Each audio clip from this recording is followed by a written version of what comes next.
And that was the part that really intrigued me the most, because I read the book where the mystics were doing all these kind of incredible miracles and healings, and I witnessed some of the powers of the mind when I was doing hypnosis, and I knew I had to get beyond my analytical thinking mind to get into the operating system to make a change, and I couldn't control my mind. And it was a dark night of the soul for me, because I kept going to the worst case scenario instead of the future that I wanted. And I think when we're pressed in stress or survival, you always prepare for the worst. So for me, I couldn't control my mind, and that became the obsession. And it took me hours and hours. I have nothing else to do, really.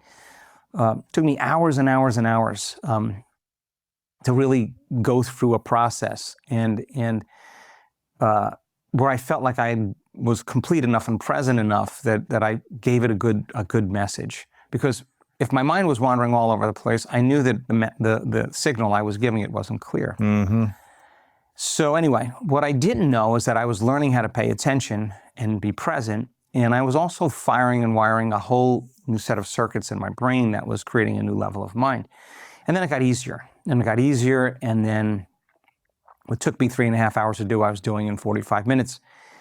And then the outcomes started to produce changes in my body, sensory motor changes, pain levels in my back, everything was changing. And I knew right in that moment that whatever I was doing inside of me was producing an effect outside of me. In other words, I was causing an effect. You weren't taking pills or medication? No. There was not an option. They wanted to put me in a body cast. They came and fitted me for this full cast. Oh, man. And they told me I had to wear it for a year. Oh. Anyway, long story short, it worked. And I was back on my feet in 12 weeks. 10 weeks, I was back in my life in 12 weeks, doing everything I was doing before. And during that time, I just said, look, if I said to this intelligence, if I'm ever able to walk again, I'll spend the rest of my life, I promise, studying the mind-body connection and mind over matter. And kind of, for the most part, I've been doing that ever since.